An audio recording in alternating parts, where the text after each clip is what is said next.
Junction work session of April 20th, 2026 to order, and ask everyone to put their cell phones on silence. Roll call. Mayor Wilson, Here. Vice Mayor Schroeder, Present. Councilmember Cross, Here. Councilmember Heck, Here. Councilmember Johnson, Here. Councilmember Nesser, Present. Councilmember Soller. Here. You have a quorum, Your Honor. Thank you. Agenda items. Presentation, discussion on award of contract for Willmeng Construction LLC for construction management at risk. Shane.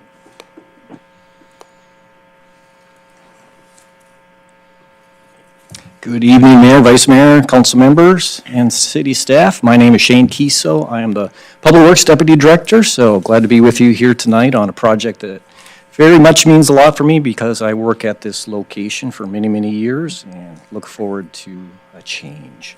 So we'll talk about the Public Works Expansion Phase 1 project. That's what the solicitation was named, so that we've used that title and synonymous with Public Works Water District project down at 575 East Baseline. So I just wanted to point that out, not to be confused with the two different titles.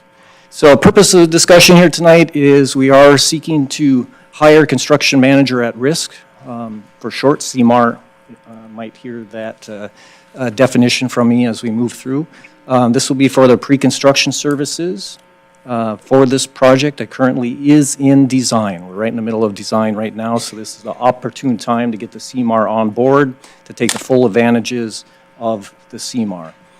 So it's for presentation and discussion here tonight, and yeah, open it up for discussion as we go through, or if you want to save any questions towards the end, I'll be available. Also, I have other city staff here available. Also have a representative from Willmeng here tonight, as well as from EDS, which is the next presentation after this, if there is value with any questions for them. So thank you for them to make themselves available here for tonight as well.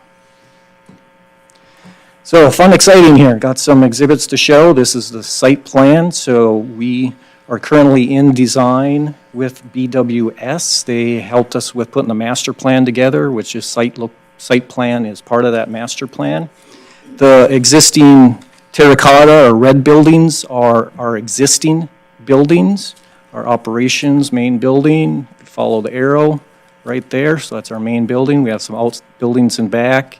And this is the fuel island canopy. So these buildings, as we move forward with any construction, are planned to stay. We do have some life of our existing Public Works building that we will convert to sign shop, traffic signal shop, and additional staff space for those functions. We just do not have enough space in the larger admin building or fleet shop building in blue. So in blue right here, this is the new building expansion and fleet base we're looking to add or have part of this project. And we'll talk a little bit more about the scope as we move forward. All right, another exciting exhibit here. This is conceptual rendering aerial. So we're over the top of baseline right here, looking towards the southeast. Here's our existing building that might be familiar to you.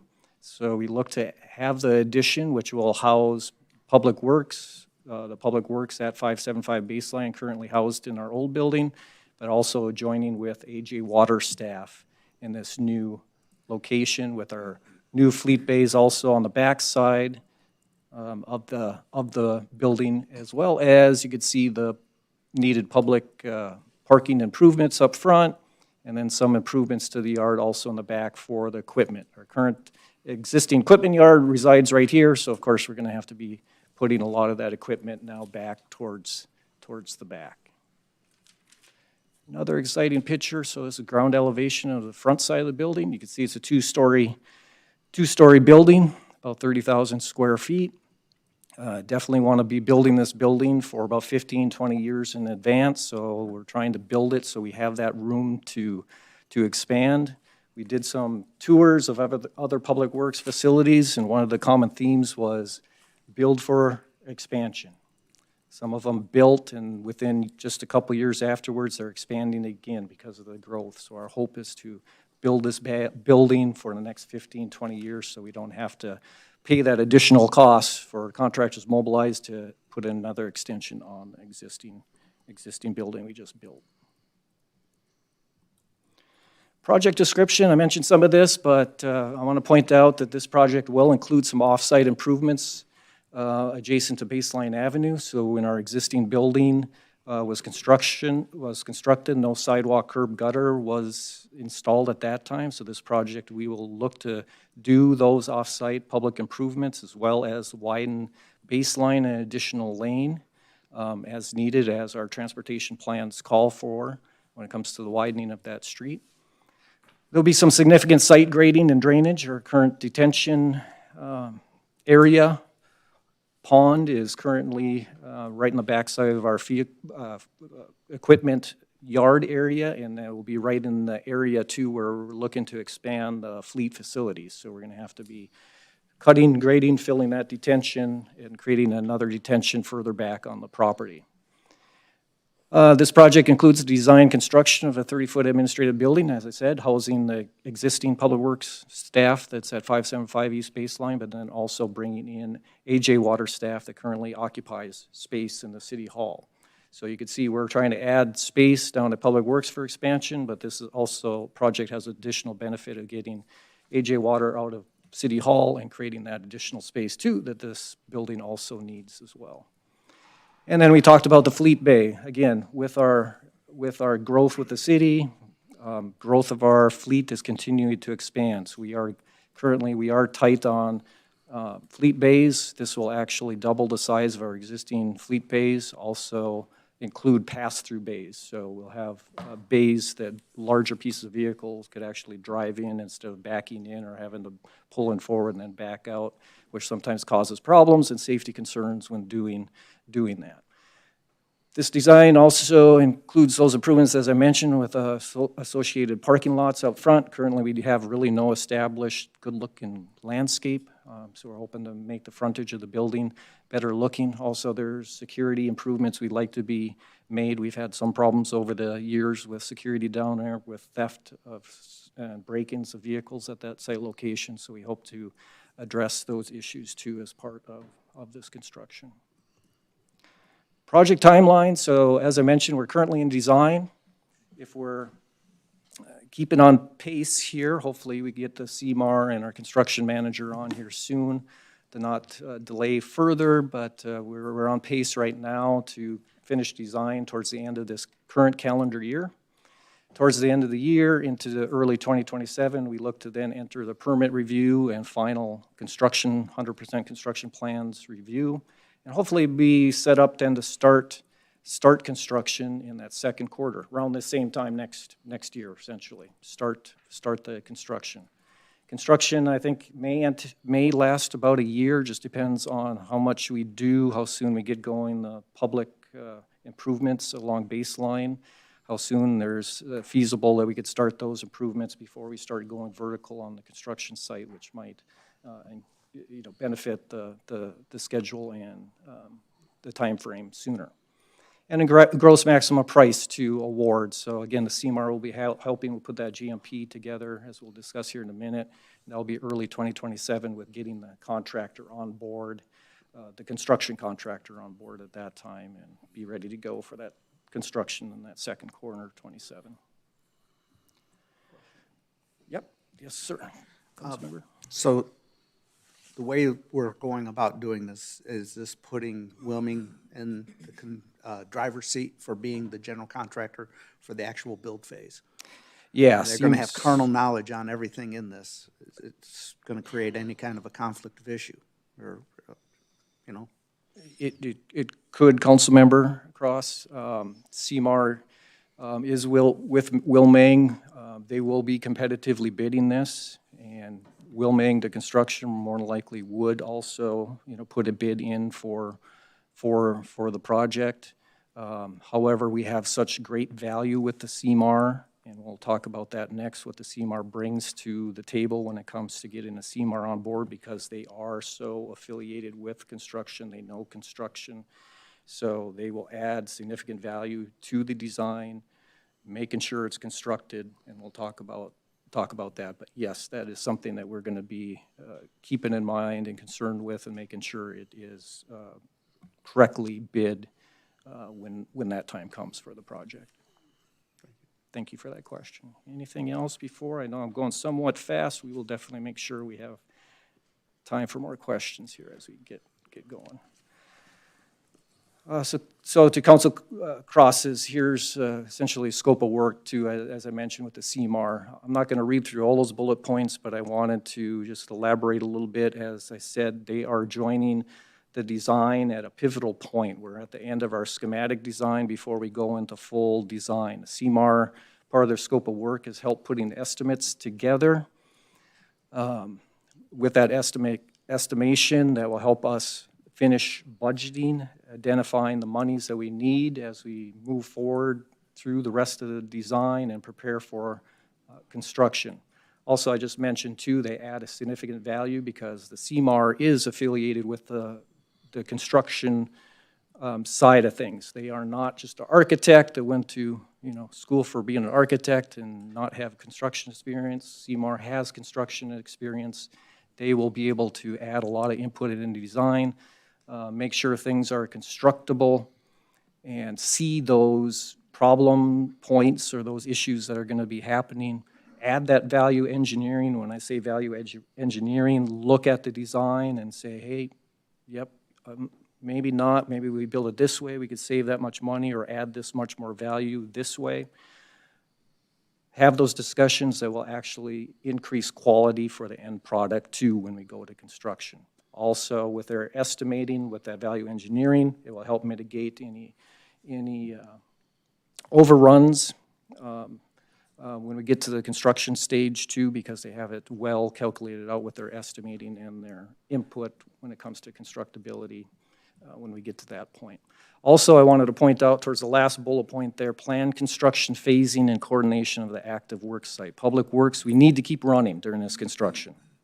We have a role with the city. We just don't have the luxury of shutting down and letting the contractor use the whole property for construction. So this phasing of this construction is going to be quite a coordination effort. So that CMAR, and as I'll talk about here in a little while, a construction manager are going to be significant for us to navigate and planning the phasing of the construction so we're able to keep the public works, our functions going, keeping that fuel island open, which is significant for not just the city but other agencies too that use our fuel island, as well as the shooting range open as well during this construction. So, and I think I'll stop on that. I just want to point out those main benefits of why we look to use this project delivery method. This is a very common delivery method that you see. I've seen some at horizontal construction, but I think you see more when it comes to vertical building construction. It gets more complicated, and I could speak to that. I'm more used to horizontal construction than vertical construction, and it gets much more complicated, so we need those experts, the experts to help us through this multi-million-dollar project. And I'm going to let Mike, Public Works Director, just chime in. He'll finish walking us through this slide, and then he'll go into the next slide talking about some of the money and then also the next steps. And of course, I'll be available for any questions here too, but I'll pass off to Mike. Mayor and City Council, Mike Loggins, Public Works Director. Just to follow up on some of Shane's comments, Councilmember Cross, we actually put this project out to the general public for CMAR. I believe we had 15 different contractors that came in. We went through all the proposals, so it's based on qualifications on how we chose this contractor to start with. So we went through that. We did it, bring in 5 to do interviews with. We had a panel, and that's how we made our decision on Willmeng to come in as the CMAR. They also benefit as a CMAR is we negotiate the profit and overhead, and it's an open book. So they go out and they bid their own projects, their subs and different things, or they can self-perform, and you can actually see those and say, hey, we're going to move forward with them or not, so we can go through that process. So it's not like they can come in and say, okay, I'm going to double the price in the end. They can't do that. So that's what we're going to come back with the GMP, and we can look through each detail of all that and then make that decision. Do we move forward? Are those the right subs that they're going to use? And then we can bring it back, and we bring that GMP to you guys for final approval. And we're not asking for that tonight. We're just asking for pre-construction services currently. Well, to add to it, you've made a great choice. Okay. They're a very good company. Well, as you can see here, it's an Arizona-based company, over 20 public works CMARs and vertical construction, significant experience on active campuses. We're currently using them over here on the library as one of our projects we're working on. We just used them in the water district also for a block wall, finished on time, on budget. So great experience so far that we've had working with this contractor, which helped with some of our process. Kind of more over on the project costs here. I'll kind of give you guys an idea what scope we're talking about here to give you an idea. Currently, we did the master plan and design. That was roughly a $1.5 million contract with BWS. We're looking also tonight, Shane will come back up here shortly to do the project management and construction management, looking for approval to move forward with that, which EDS has worked with them in the past. So good relationship there. What we're currently on this project, we're looking at pre-construction services, roughly $300,000, which is less than approximately 1% of the project. That's what we're looking for our discussion tonight, possibly could set an agenda tomorrow.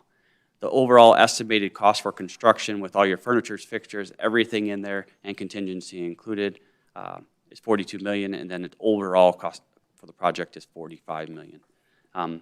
Looking at a couple funding sources for this project between the Public Works with HERF money to build out because it's housing a lot of the staff down there. Also with the Water District, we're gonna have funding from there. We currently have our admin staff here in Development Services, but we also have our field staff in a building that was for, just like Fleet, more for storage of warehouse parts and stuff like that. So we wanna build them into a building so we can retain those people in the future also.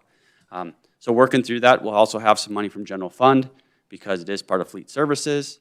And then we'll be looking at going out to get some loans or grants for this project to finish it up. So we'll be working through that process. We'll bring that back to you as we get into further phases of this. But right now we want to get through the pre-construction design services so we know exactly what we're looking at and get an estimate on what the building would cost when we're ready to build it.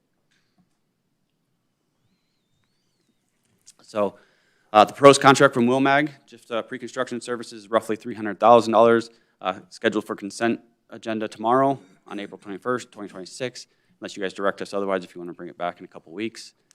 Contract terms are ending in August 1st of 2026, and then this construction contract will be brought to the city as the final construction one, the $40 million one possibly in the end, would come back to the city council for approval, roughly in about 6 to 9 months when we get through the design period as we go through that. So any questions on this contract? See any? Okay. Presentation and discussion, award of contract to Elevated Design Studios Management for the Public Works Expansion Phase 1. Good evening. Again, Shane, Deputy Director for Public Works. Again, excited to talk to you about this project. I'm going to try to avoid to be repetitive, so I have a lot of the same slides in here, but we'll try to hop through those, being that you just saw that. So again, purpose talk about the project manager, construction manager. To this point, I've been serving as the owner rep for the design. I am the Deputy Director of Public Works, so I have a lot of other hats that I wear. So if you ask, why do we need a construction manager, project manager? We don't have a project manager, a construction manager with the city. So that's why we need to outsource that role. Plus, this is a multi-million-dollar vertical construction, not just horizontal that Public Works is used to. So again, this is a whole different animal than a lot of the staff that we have are used to with that. So I just wanted to mention that plug right from the start. Again, presentation, discussion, your opportunity to ask us questions as we move forward.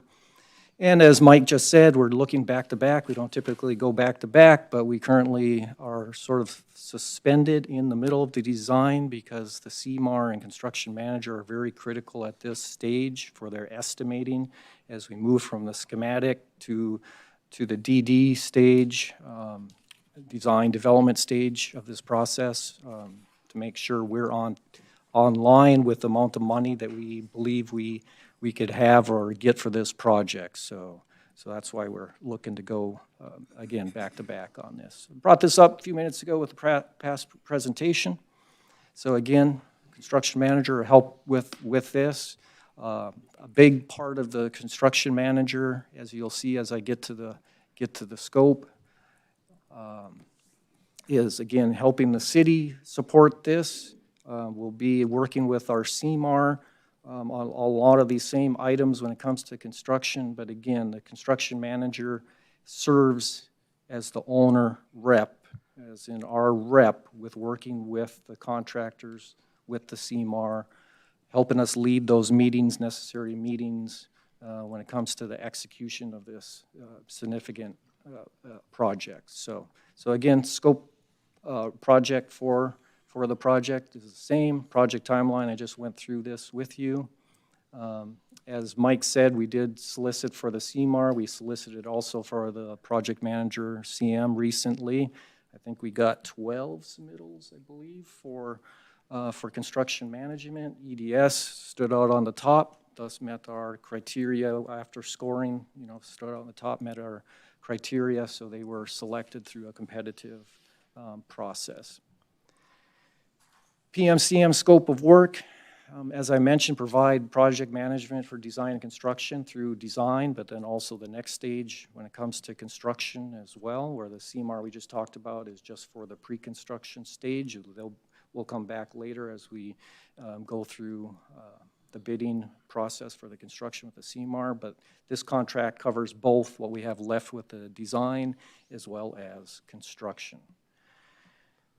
And you could read probably faster than I could communicate there, but the big thing there is that fourth one down, facilitate those weekly meetings. Again, as I just mentioned, they serve as the owner representative. Also, I think a big role for me is the third from the bottom, oversee all horizontal vertical construction. We're gonna be busy. Public Works staff's gonna be busy doing the roles that we need to do with our regular duties, so construction manager will be out there quite often, actually being our eyes and ears for us, overseeing the construction for us. It doesn't mean that there will be public works staff out there on occasion. Of course, we will be, but they know how to do, they know what to look for. We're going to depend a lot on their expertise to be telling us how things are going and communicating to us very carefully and often of how the project is moving forward. Also, a big role of the construction manager is those last two bullet points, helping us coordinate some of those last things that we need to do. And a big thing is going to be that furniture and fixtures and equipment that we're going to have to be moving from the old one, but then also the new furniture, getting that all coordinated into our new building. And then also a lot of owners get very anxious and miss or don't do those proper closeout steps at the end. So our construction manager will definitely help us do our diligence, making sure we get the proper closeout, making sure we hold the contractor to every specific detail, punch list detail, and warranty as we go into warranty period after the construction process. And I'll jump back to Mike to walk us through this quick slide and then talk about some of the numbers again after this, and again, we'll be open for any other discussions here. Mayor and Council, just a little bit about EDS Group, our elevated design studio. They're an Arizona-based company with over 50 municipal building facilities. Some projects you guys have known in the past was the rodeo grounds they're currently working on with us, the Dutchman Dog Park, the City Hall generator that's finishing up right now, just a couple other projects they've been doing. Again, they were out to bid. We picked the most qualified candidates for this, the most comfortable the city felt with them, that have done projects for us that finished on time and within budget. So really need to stay path with all those. This is a large project for us. We got to manage those, especially those expenses. So here we're proposing a project roughly for their project management is roughly $1.4 million. Looking for, put it on consent agenda for tomorrow, April 21st. The first portion of this design is really a design review portion that they come in and review the design with the contractor and the designers to make sure they're following what they need to. Maybe they have some input they would like to give in as part of that. Also to manage that time frame of the months that we're going to be taking and make sure that the results get back to you, Public Works, to city management, to city council, so we can explain to you how it's going with the project. The next phase will be the construction management, receiving all those submittals, going through all the different types of concrete, the rebar, reviewing those, approving those, getting through that. This will take place over the next 2 years. But the initial phase of this is roughly $536,000. So we're looking for possible approval on consent agenda tomorrow night for roughly $1.4 million over the next 2 years for this project to keep continuing forward. Any questions on this one? Yes. So Mike, the projected expenses for the pre-construction with Willmeng and then with elevated design, has that money been approved? Is that part of a capital project for you guys already? Yes, that was in both Public Works, her funds for this year funded under the budget approved, and also for the Water District, we have funds approved for the building also this year. Okay. So both funds. Good, thank you.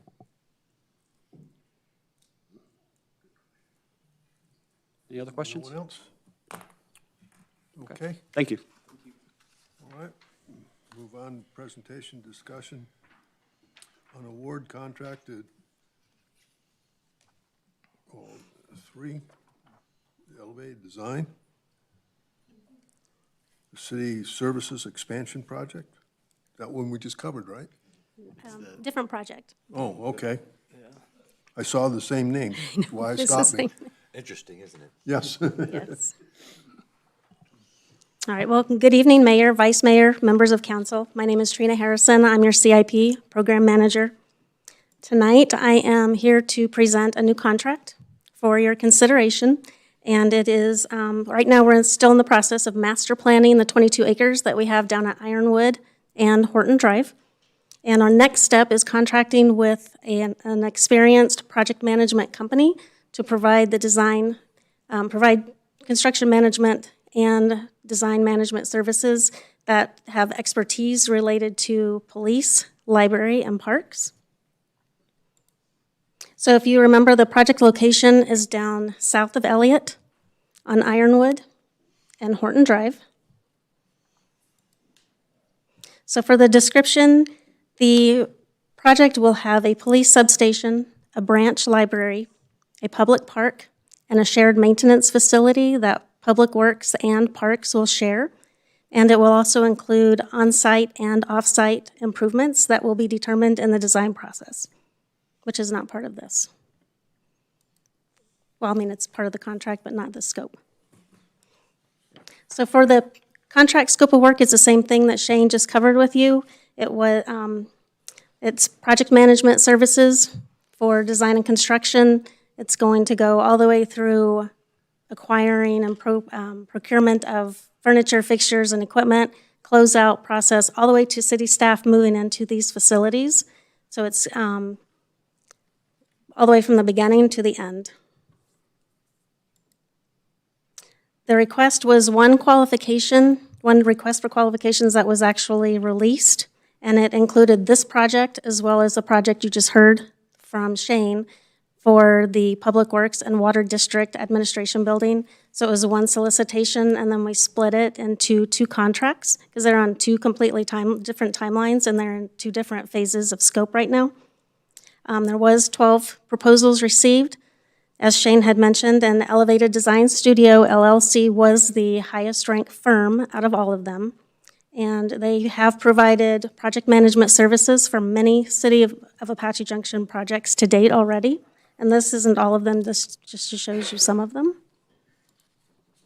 So for next steps, city staff recommends that we enter into contract for $2,664,301 with Elevated Design Studio LLC. The contract would be for 3 years, and it is on the consent agenda for April 21st, tomorrow night, and unless otherwise directed by City Council. So the first portion of the contract for the design review portion would be $869,020, and that covers the process going through the design, and then we separate it out to show you the cost difference between the 2 pieces for design and construction. And Sue Billings is here with us tonight with Elevated Design Studios, if you have any questions. Any questions? No? Okay. Yeah.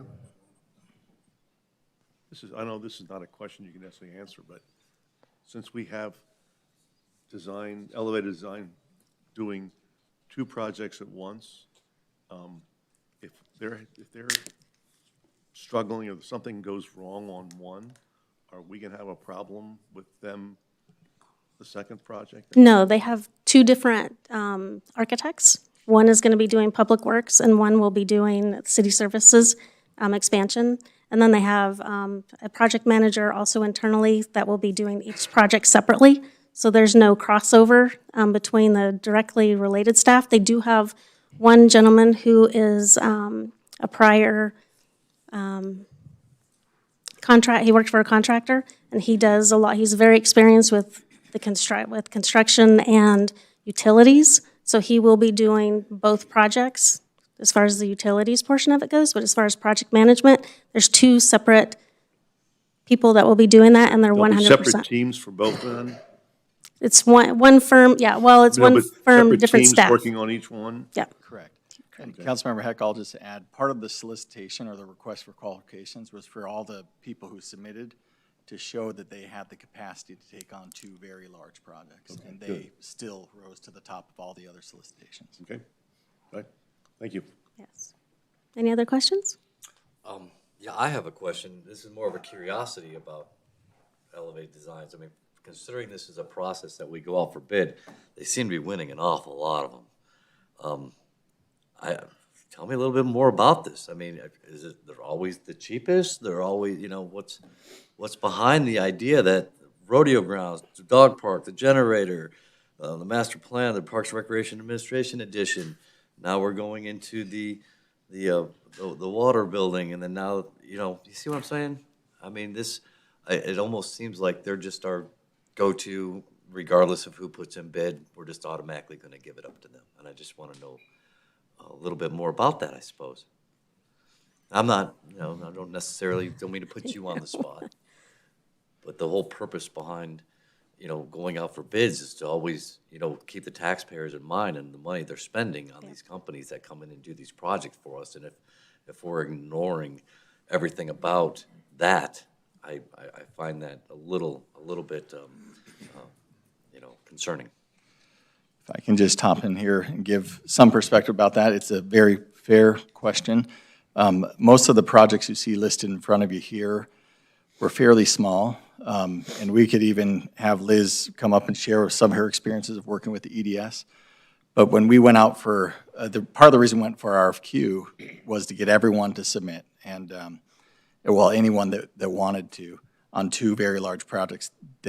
They're way bigger than these 5 you see listed. So while we did have a great experience with the EDS or these projects, like I said, Liz could give some perspective there.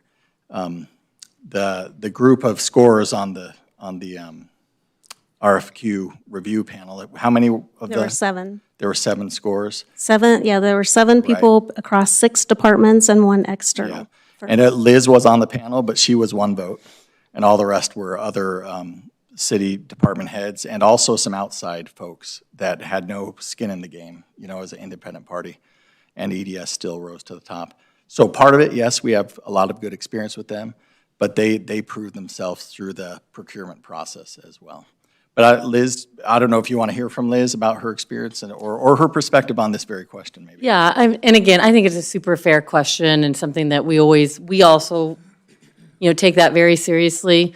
Talking with city attorney's office in our procurement department to kind of talk about what is the best way of going about procuring these services. So again, while a lot of these were smaller projects and we were able to go through different processes for that, they have really proven themselves to be a great partner, making sure that we are, you know, spending the city's money as wisely as we can, giving us great advice.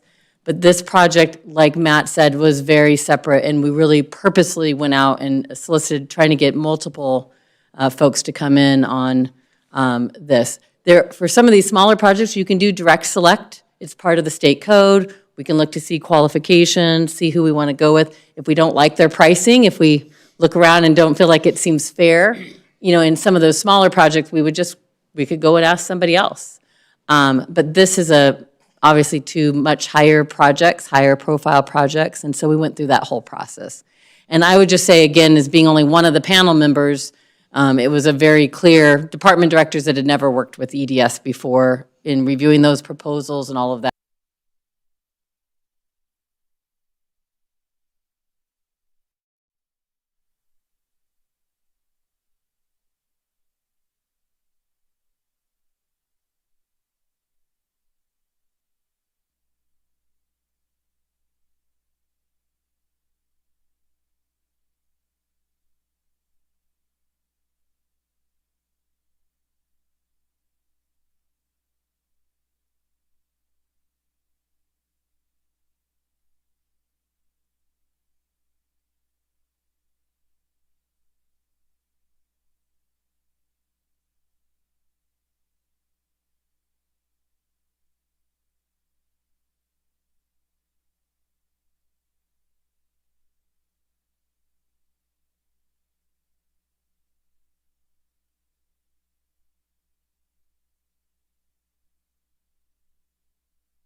Yeah, it's on, it's on, it's on.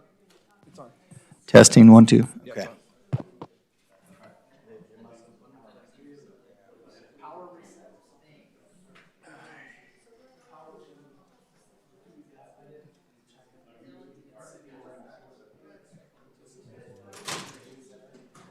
See Doug, just in time, man. Just in time. 2 minutes. 2 minutes. How many minutes was it? Okay, great. See, Bryant, low bid. Low bid. Well, that's what we did. That's what you did.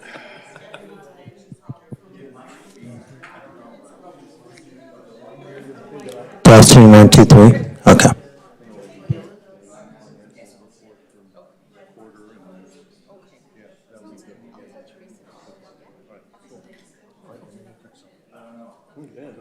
That's gonna be hard for her to, she don't have all the slides and stuff unless she has a computer in front of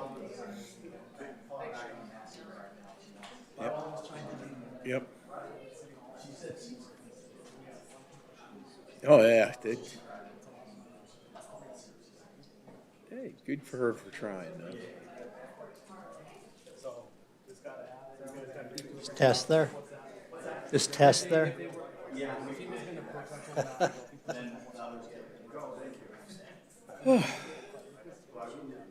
Were you gonna do these? Oh, really? I thought, okay, Mike's gonna do this. I'm good.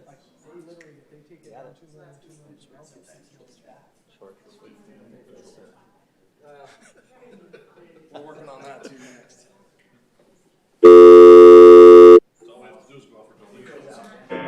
Well, that's never gonna work. Yeah. That's what the school does, and they never get enough. that's true. Kid, puppy, bring on. Oh, you think I might have kicked it off? What? Councilor Nesser, are you there? Yes, I am.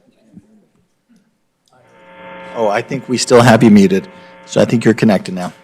Okay. Thank you. Okay, we're good.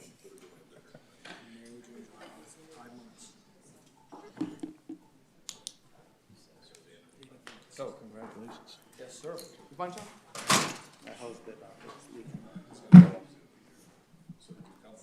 Was that what you showed back, or is that this a net new thing? Yeah, this is the side's pretty good. Just outside the door. I'll get the cameras. Send that to him. I'll get it right now. Rattlesnake? No rattlesnake, Joel. Not a rattlesnake? Oh, it can, okay, okay, okay. But we'll get it done, yeah. Okay, I'll call the meeting back to order. Yep, excuse me. Okay, Doug. Scared the hell out of myself. My last ringtone. Hello, Mayor and council members. I'm Doug Worthgen, the IT Director for the City of Apache Junction. I would like to bring forward consideration for approval for CIP 26013 conduit and fiber installation. The City Fiber Optic Network. So in December of '25, City Council rejected all bids for this project. All the bids were over 2.1 million, almost 1 million over budgeted amount of 1.25. Staff made minor project scope adjustments and would like to begin the project in the current budget year. Using Arizona State Cooperative contract allows us to reduce the procurement timeframe and still meet the goal. Staff recommendation is to use BPG designs utilizing the Arizona State Cooperative in the amount of 1.281 million. Scheduled for consent agenda tomorrow night, unless otherwise directed by City Council. Completing the city fiber optic ring, Public Works down on Baseline, all the way to Tomahawk and up Tomahawk to Lost Dutchman to the rodeo grounds, over to Idaho Road and back down to the library. Tomahawk Road alignment, connection to PD Training Center on the east side. And then a joint trench with Cox Communications, we reduce cost and be able to have a conduit and pay for materials only from that leg from Baseline to Apache Trail on Tomahawk. And then rodeo grounds, and then also the traffic signals along the way on Ironwood. Any questions?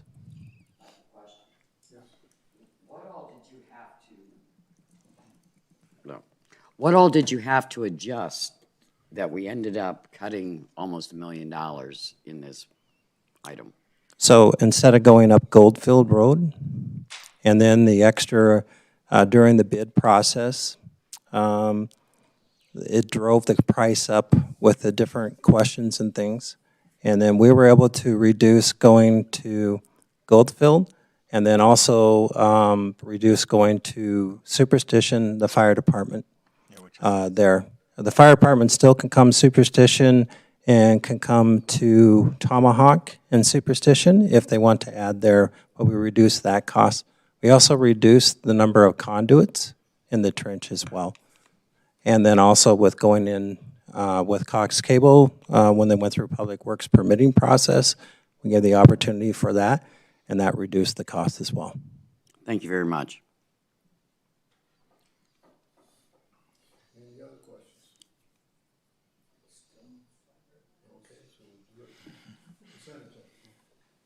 Thank you, sir. All right, the next, 5 through 10, we're combining into one statement in the aspect on presentation discussion on resolutions number 2614, 2615, 2616, 2617, 2618, and 2619. Mike. Mayor and Council, Mike Loggins, Public Works Director. So tonight, we're going to go over a SLIDs with streetlight improvement districts here. We're going to do a Scribner's error. These were approved back in 2023, as you can see here. And what we're doing is going back, and it takes 3 resolutions to pass 1 slid. So there was 2 slids that had Scribner's errors in them, so we're correcting those. And just hold your questions at the end, because I think I'll be clear once I get through the project here. But the first one, just going through this resolution, amending and correcting Exhibit A in this resolution from 23-06, which was approved back in March of 2023, intention to form a streetlight improvement district. As you can see here, the original exhibit is right here on your left-hand side. And really what we're talking about tonight is this streetlight right here. What happened was when this original plat was approved, it included the entire Reverence Road.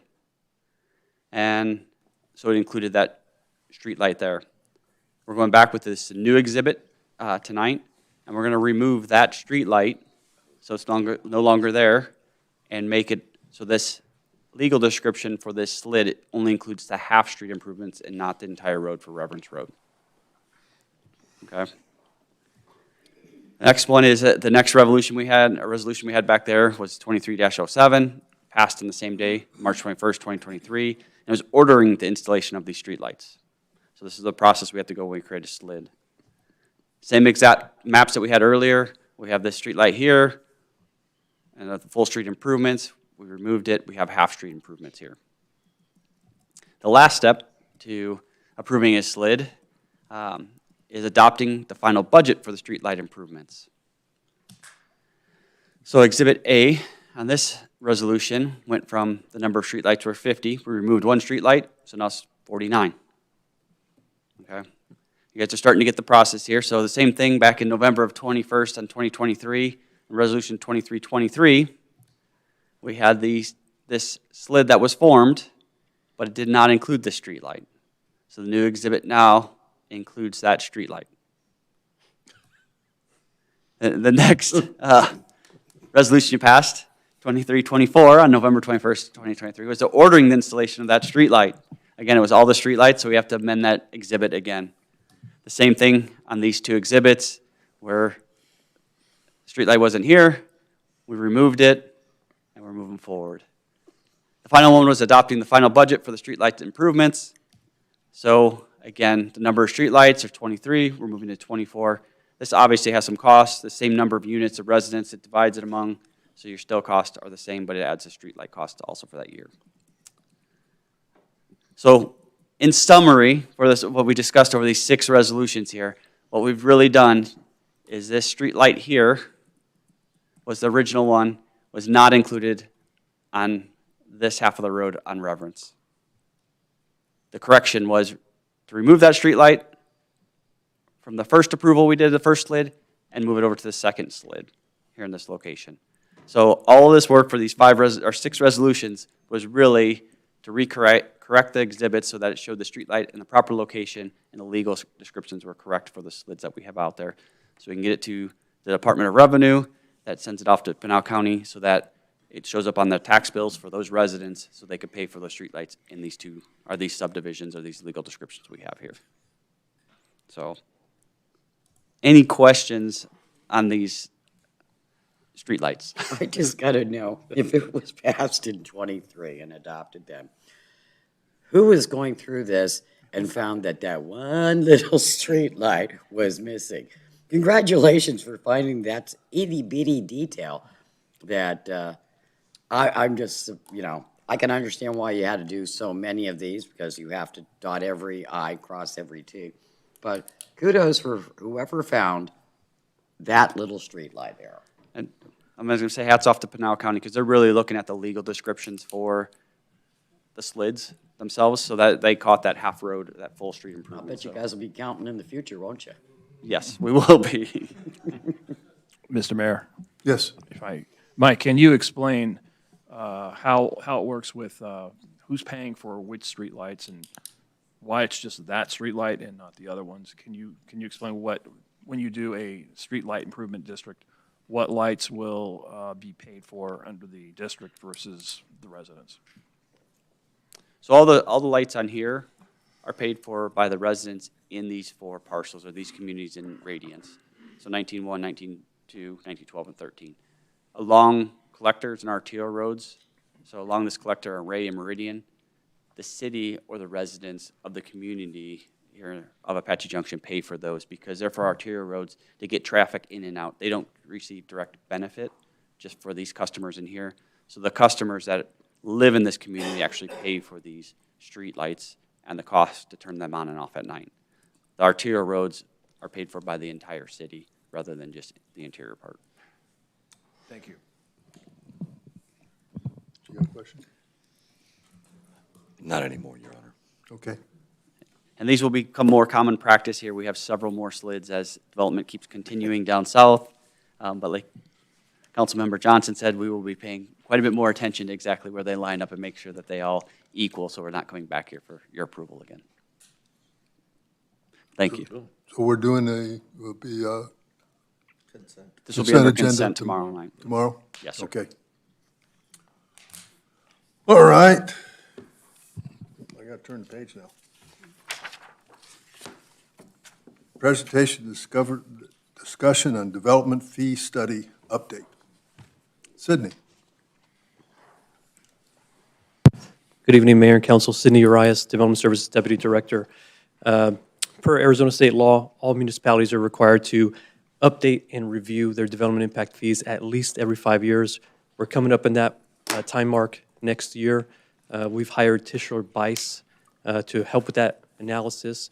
I'm here tonight to introduce Ben Griffin, who would lead us through this presentation and discussion.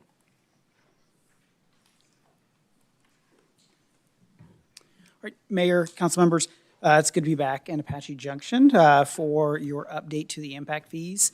It's been a few years, and I think there are some new faces on the council. So we'll start off with sort of a development fee 101, bring everyone, back up to speed.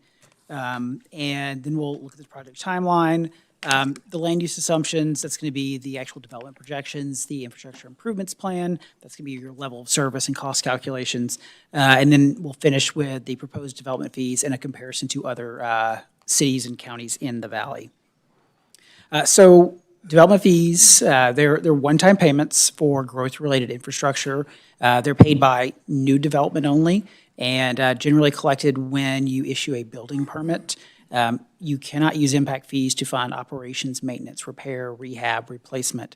This needs to be, new capacity or existing capacity with excess available capacity. That works really well with water and sewer, which we are not updating in this study.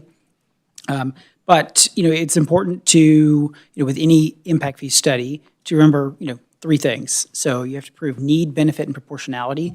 So need, we're looking at system-level improvements. So things like widening an arterial, adding pickleball courts, buying, additional police vehicles. We're not looking for, a project-level improvement that only benefits that one development. So an example would be turn lanes in and out of a new residential subdivision. It's only going to provide a benefit to them. It's not going to provide a system-level benefit. So things like that we would not include in an impact fee study. We also have to prove benefit, and benefit has two parts. So there is the geographic benefit, and so we'll look at service areas in a few slides. But there's also the spending money in a timely manner. So the fee payer actually receives a benefit, within 10 years of paying that fee, for the infrastructure that they're funding. And we also need to make sure that fees are proportionate to demand. So when we get over to the fee schedules, you'll notice that, there are 3 different residential fees. And it's by, housing unit type. And there are 6 or 7 non-residential fees. They're all going to have a different fee for each fee category, and that's because they have different demand indicators. So we want to make sure that we're using, the best available data to make sure the fees are in fact proportionate to the demand for services. And we'll talk a lot about level of service, but really with level of service, you just can't charge future development for a higher level of service than existing development receives. Now, that could mean that you issue debt to raise the level of service And that's fine, but you can never charge future development for a higher level of service than existing development receives. There are 3 general methodologies. So a cost recovery approach looks to the past and says, hey, we oversized this, and we're going to have future development buy into that excess capacity. Generally, there's debt related to that, and so essentially you're using the impact fees to make those debt service payments. The incremental expansion approach, it looks at today and says, this is, how much infrastructure we provide. So this is, how many acres of parkland, or this is how many lane miles of arterials. And then this is the cost associated with that.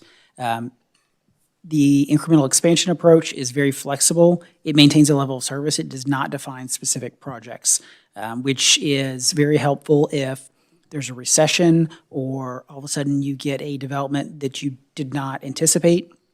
And so, your actual development pattern deviates from what's included in the study.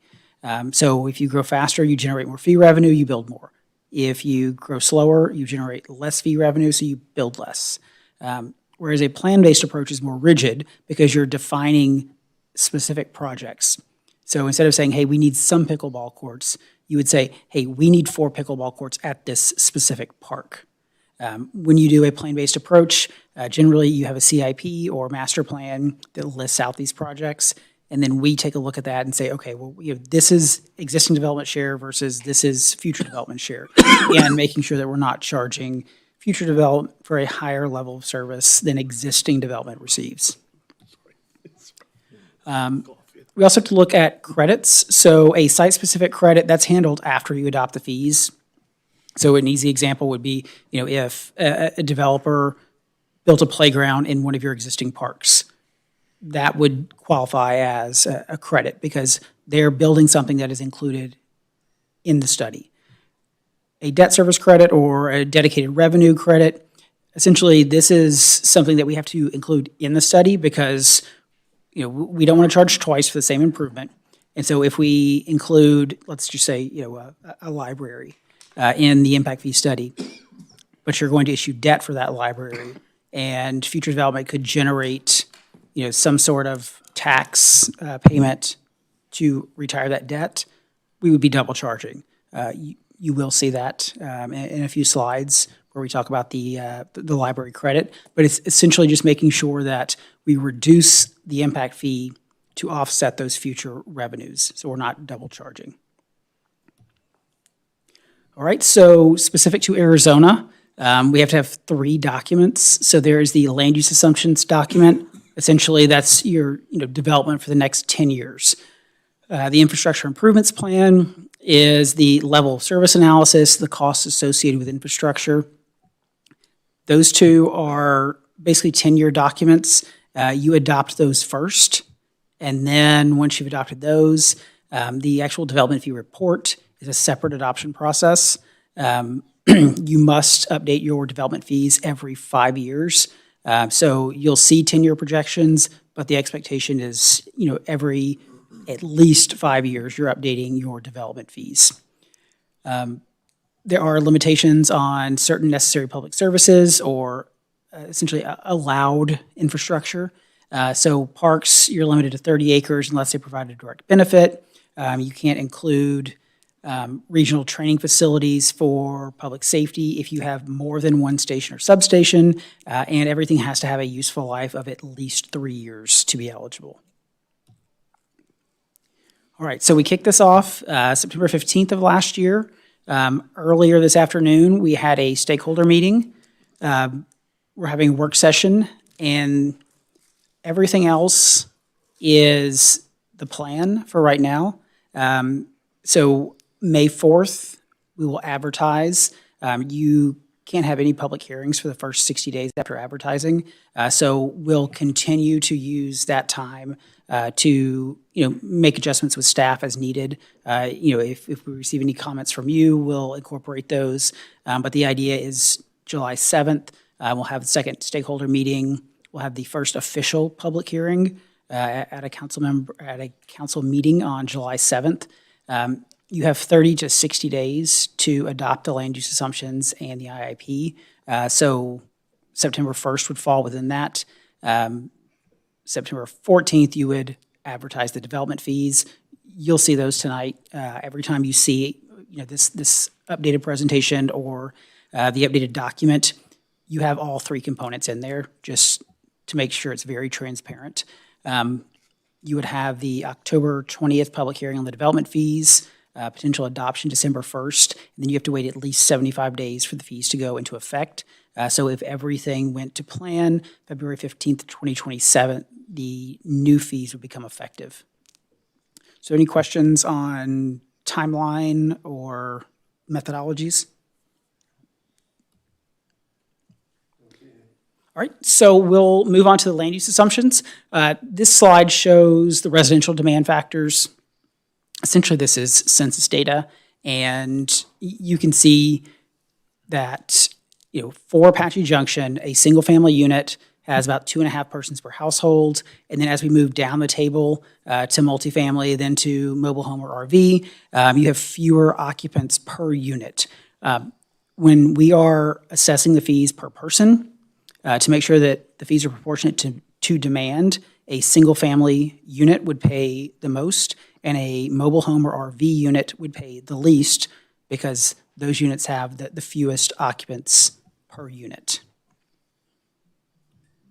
On the non-residential side, these are trip generation rates and employment density factors published by the Institute of Transportation Engineers in 2025. Basically, it says, hey, we know that different land uses generate different numbers of trips. They have different employment density factors. We use this to make sure the fees are proportionate to demand for different land uses.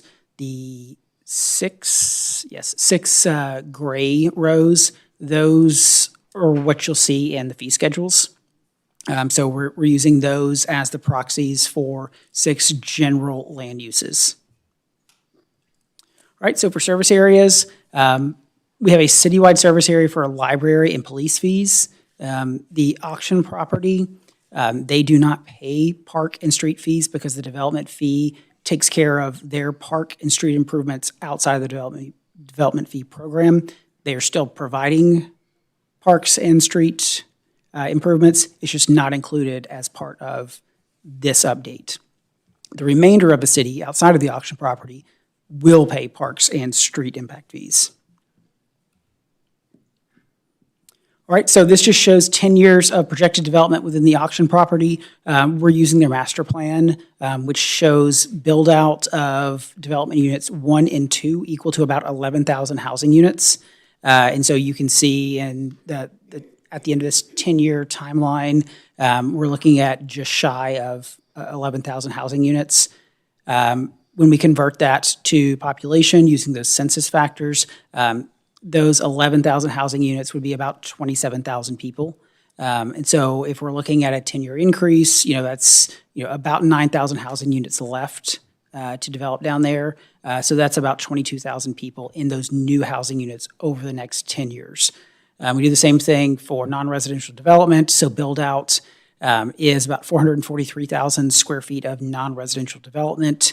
It's commercial and office development. Development units 1 and 2 don't have any industrial or institutional development. Later development units include those other land uses. All right, for the rest of the city, we use a combination of Maricopa Association of Governments projections, recent permit history, and then just discussions with staff. And so, based on this, this discussion, we're looking at about 5,000 additional housing units outside of the auction property over the next 10 years. It's about 12,000 people, and about 450,000 square feet of non-residential development, which is about 671 jobs. When we combine everything, we're looking at a citywide population increase of about 34,000 people over the next 10 years, just shy of 14,000 additional housing units, about 900,000 square feet of non-residential floor area, which is about 1,600 additional jobs. So any questions about the land use assumptions? I have a question. On this page right here, 2026 base year, which is this year, correct? Am I reading that right? That's correct. Population 54,000? That's correct. We do not have 54,000 people in this city. I am glad you brought that up. This represents peak population. Because you have a large seasonal population, you have a lot of seasonal housing units, we wanted to make sure that we include those. So this does represent your peak. And so I am glad you brought that up, because it gives us a better idea of, the actual level of service. Because, if you were a city of 40,000 people, then you have a much higher level of service on, parks and police than you do at 54,000. Gotcha. And then the 2036 is also including our winter visitors? It does. So in the next 10 years, we are going to assume, with all the development going on, that we would create less than 40,000 new residents? Or should I say, because we're like 42 now, correct? So with all the development in the next 10 years, you figure we're going to get over 10, 15,000 new residents over the next 10 years. If you want to talk about families, the children and things to add into that population, that leaves, a very little margin for the winter visitors. And I can tell you our winter visitors make up, I would think, more than 12,000. Right, as we sit right now. Agree. I think we need. Winter population. Can you hear me? Can you hear me? Doubles. Yeah. Yeah, I think we need to re-look at, Matt and I were just texting on that per capita number might be something to look at in this period of 30 days, 60 days we have right now. I think 2.7, Ben. But we'll look at that, Sydney, and because I think what we're getting at here is something that deals with the per capita number that we're expecting is a little different than our existing demographic. Sure. I mean, I don't know how crucial that's a factor. I was just curious on the number there, because when I would assume we were up a little bit more than 12,000 during the winter months. Yeah. It seems a little short. Is this excluding the development to the south? Because they're already, This does include, that was a citywide number. So this represents the auction property to the south. This is the remainder of the city. And then this is the combined citywide total. okay, so it does. It'll be more than that if we're including. It's going to be short. Yeah. And again, I don't know if it's a huge factor, or is that just something, kind of our baseline to go off of your population is going to be, or does that really change, or will that really change the numbers as far as the way the fees are? Great question. So for any of the incremental methodologies, it does not change the fee itself, because the incremental methodology says, hey, this is your base year population or your base year employment.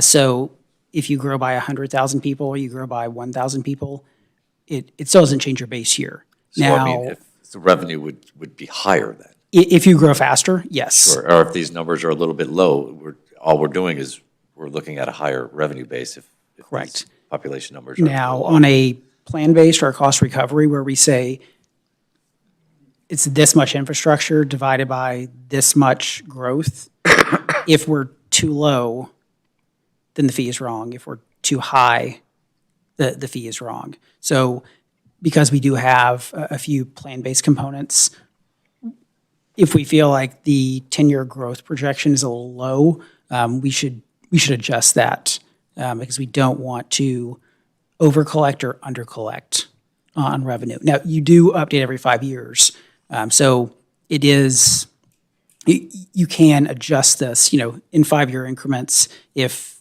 it looks like you're growing faster or slower. But, if we all think that, it's too low right now, then it doesn't hurt just to go ahead and, make that adjustment. Okay, thank you. All right, so we'll start with libraries. We have a citywide service area. We have just a library facilities component. With libraries, I'm going to try not to inundate you with a lot of data. But essentially, in the Arizona Act, libraries are limited to 10,000 square feet. So in your current study and now moving to this study, the idea is you need 10,000 square feet to serve the auction property. Now, we know there's discussions of, a 15,000 square foot, but for the impact fees, we can only consider 10,000. And so, we're setting the level of service down there as a 10,000 square foot facility for development units 1 and 2. And then we end up using that same level of service, applying it to the remainder of the city. And we make essentially a downward adjustment. And so why I said I don't want to inundate you with data is if you could use all 31,000 square feet of your existing library facilities in that level of service calculation, we could justify over 19,000 square feet of additional facilities.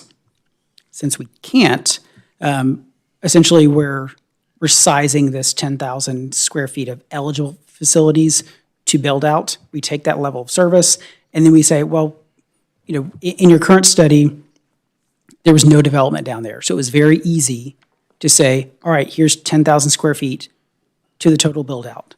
But you have development there now. And so there's a lot of discussion in the report. But essentially what it's doing is saying, if we do 10,000 square feet for that area, we know we've already collected impact fees for the development that exists down there. So it's sort of backing out the 1,900 square feet of development fees you've already collected down there. And so what it's saying is you've got about 8,100 square feet of eligible collections down there. We're going to use that level of service, apply it to the remainder of the city, and essentially that means you need about 12,500 square feet of library facilities to serve citywide development over the next 10 years. We also know that you're looking to build this library sooner than 10 years from now. So we need to include a debt credit because you will not have the fund balance to pay for it in cash in the next year or two. So this just shows the credit of, if the 15,000 square foot facility down there costs about 12.8, we back out the fund balance, we back out a couple of years of collections, and then we back out the ineligible share, so the 5,000 additional square feet over the 10,000 cap. And so we're basically whittling it down to say about 4.2 million is essentially the debt credit that we need to provide. And then we're dividing it by, 20 years of growth. That way we make sure we don't double charge. Because since you're going to collect an impact fee, but you'll also, issue some sort of debt service, we don't want to double dip. So this is just a way to reduce the proposed fee to offset those future revenue sources. And once we do that, we can take the cost per person or the cost per job, we multiply it by the appropriate demand indicator. And so for a single family unit, assuming 2.52 persons per housing unit, they should pay $714 for the proposed library facilities. The current cost is $550. So this does represent an increase, but the construction costs have increased. You have a similar level of service to last time. And so really this is just passing on the construction cost increases to the proposed fee. You will notice industrial, office, and lodging all have a slight decrease.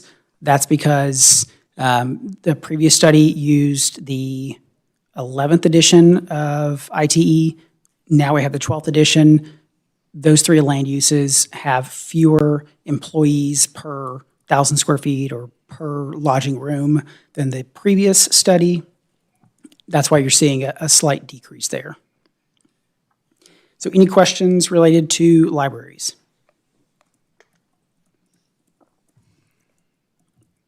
All right. So next up we have Parks and Rec.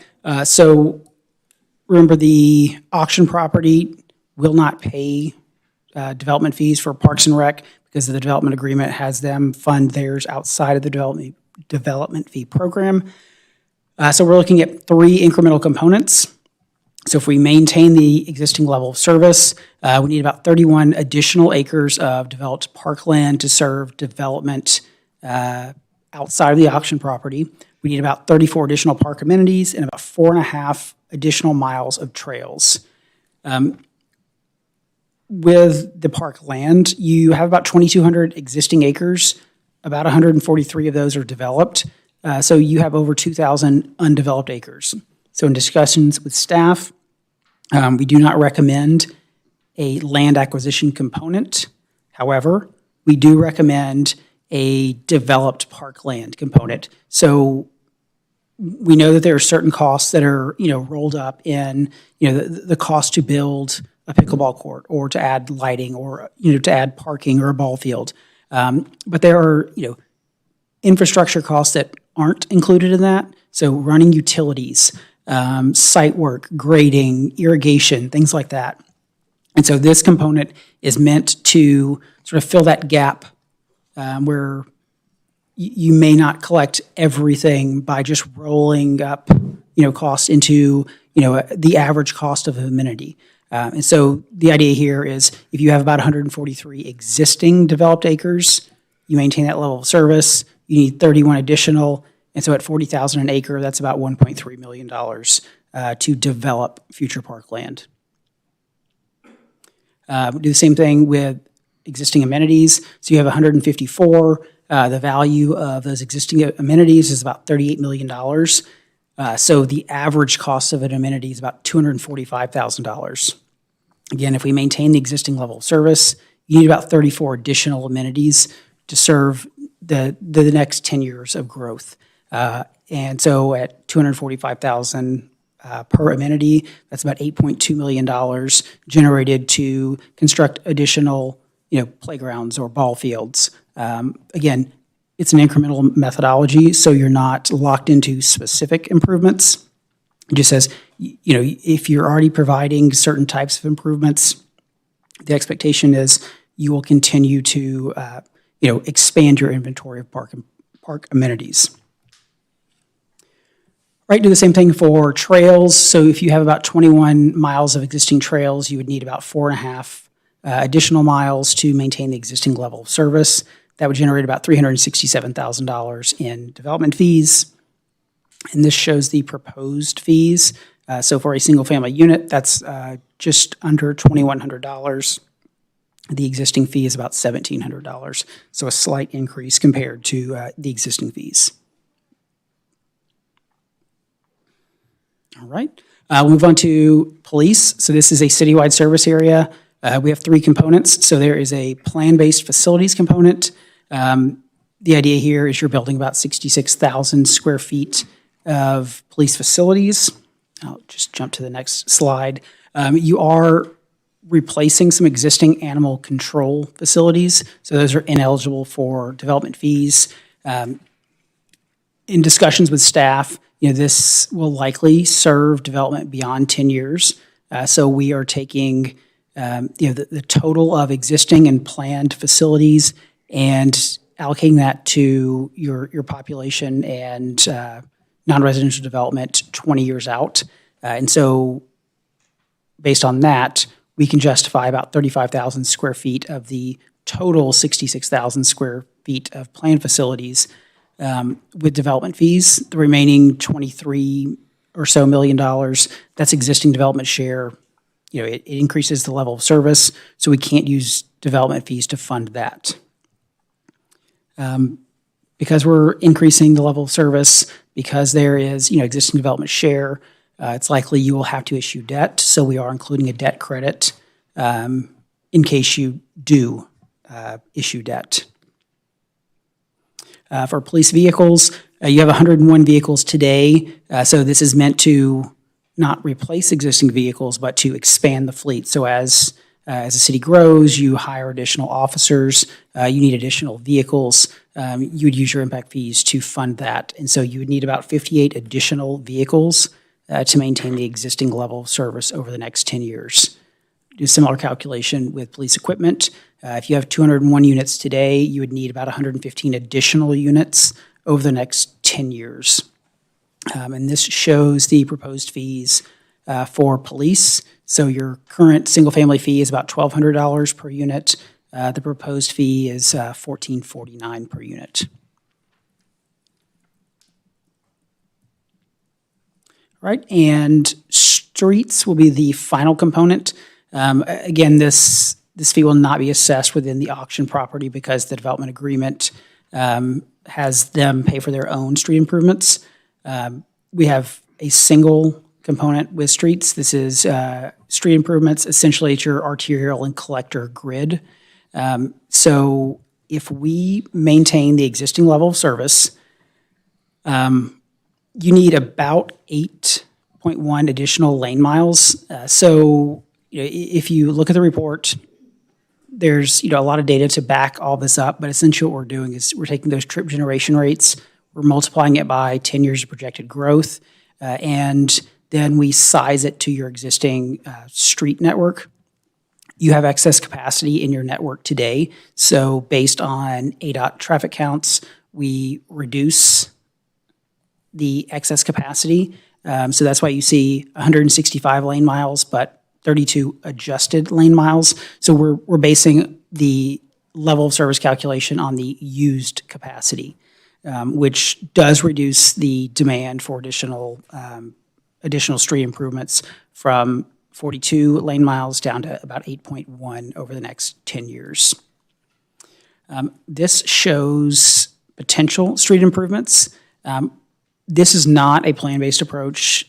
This does not say that you have to construct these improvements. It's just using these potential improvements to get an average cost per lane mile. And so based on 106 lane miles of potential improvements with a cost of about $294 million, the average cost of these proxy projects is about $2.8 million per lane mile. And we use that in the calculation because if we know how many lane miles you provide per vehicle mile of travel, we can just multiply that by that cost per lane mile to come up with your proposed fee. So for a single-family unit, the current street fee is $3,250. The proposed fee is about $4,800.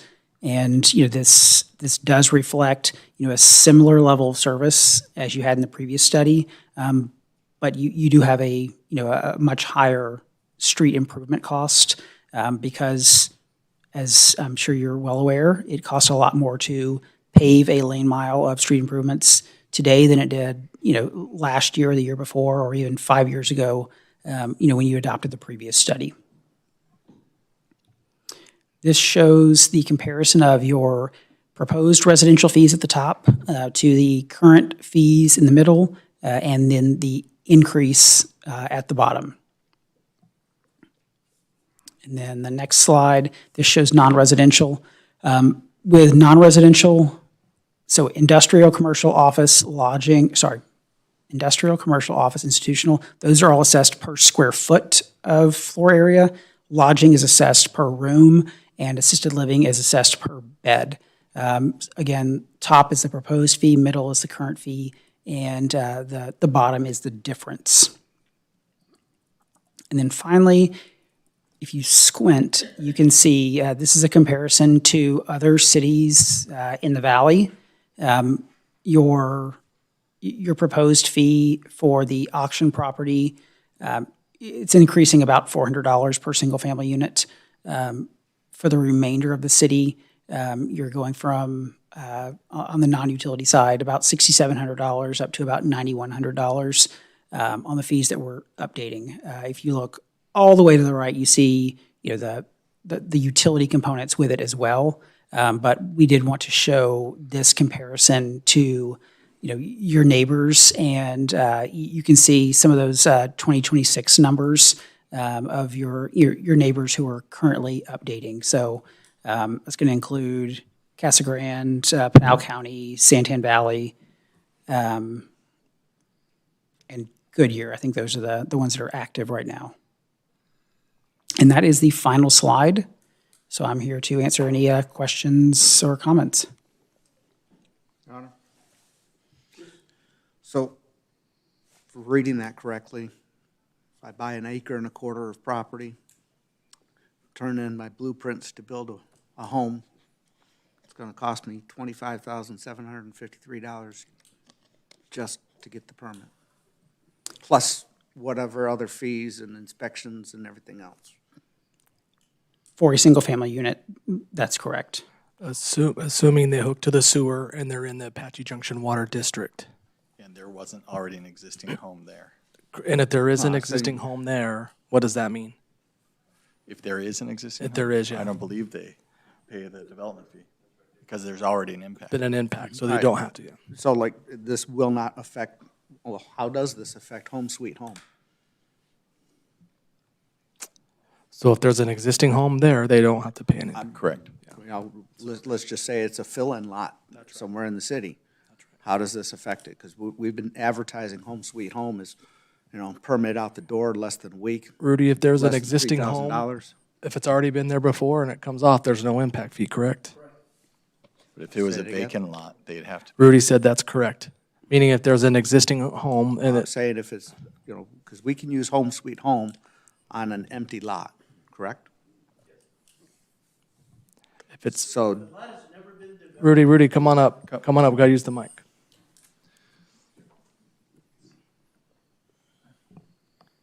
If a parcel of land has ever had a home in it, a replacement home would not be charged a development fee. If a vacant lot has never had a home on it, a permit for a new home would incur a development fee, even if it's of a home sweet home. okay. And So- assuming they are on the sewer, because this involves the sewer district and the Apache Junction Water District. Arizona Water has a whole nother system, so. Right, I understand that. And, you know, like, where I'm at, it would be a septic system, it wouldn't be sewer. But, so, you know, Home Sweet Home on an empty lot is now roughly $28,000 for a permit. If it's undeveloped land, based on what I'm seeing, correct? Thank you. Yes, that's right, yes. Your Honor? I wanted to kind of piggyback on that. What if I had an acre and a quarter of land with my home on the land, and I used Home Sweet Home to build a casita? It would be charged the multifamily fee. I didn't hear Say that again. The If there's multifamily fee? already a home on a property and you want to build a casita under the Home Sweet Home program, it would be charged like an apartment unit, which would be the multifamily fee.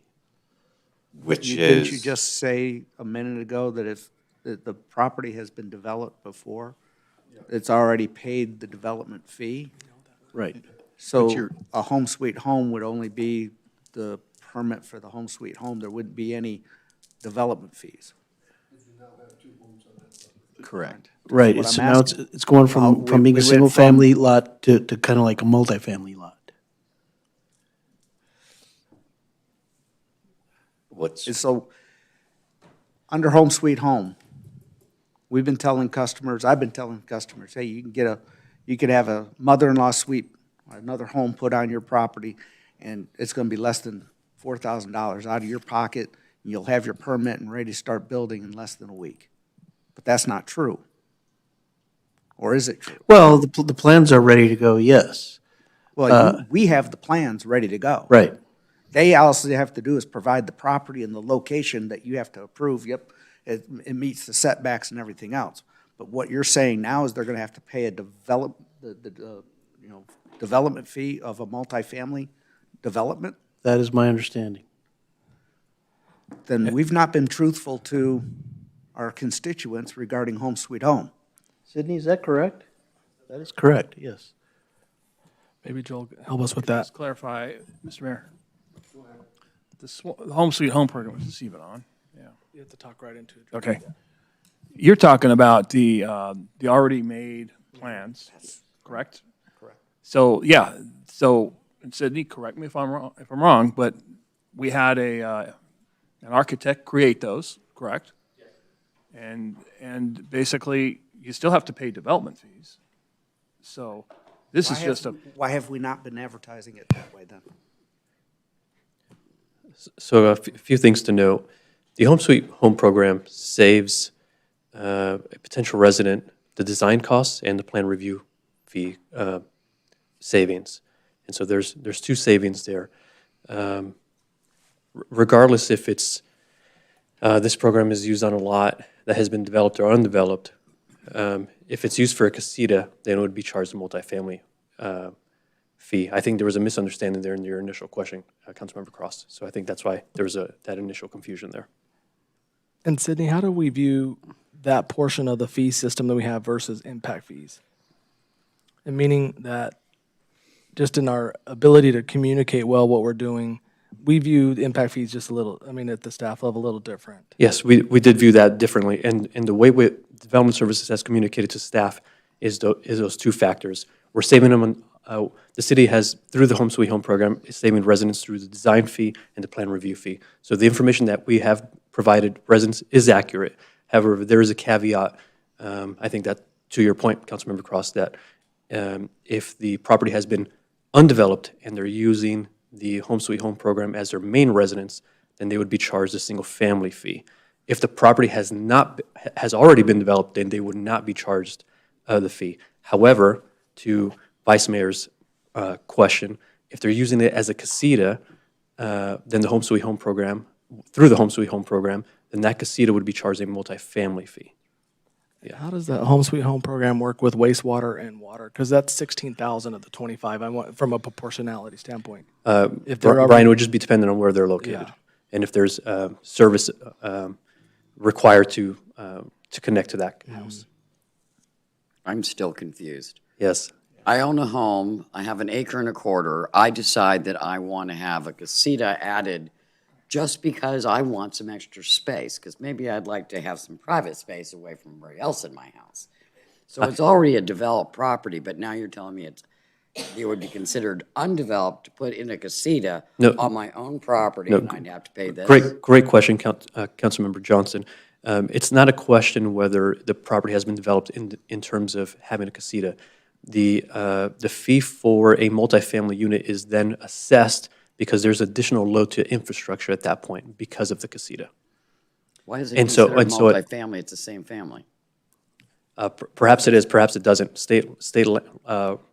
If I'm correct, Rudy, state law and our ordinance do no longer require them to be related. It can be a rental. Correct. That's right. So if it's a mother-in-law's attached suite. That's right. Maybe I just want it for myself because I would like to use it as an art studio of my own choice.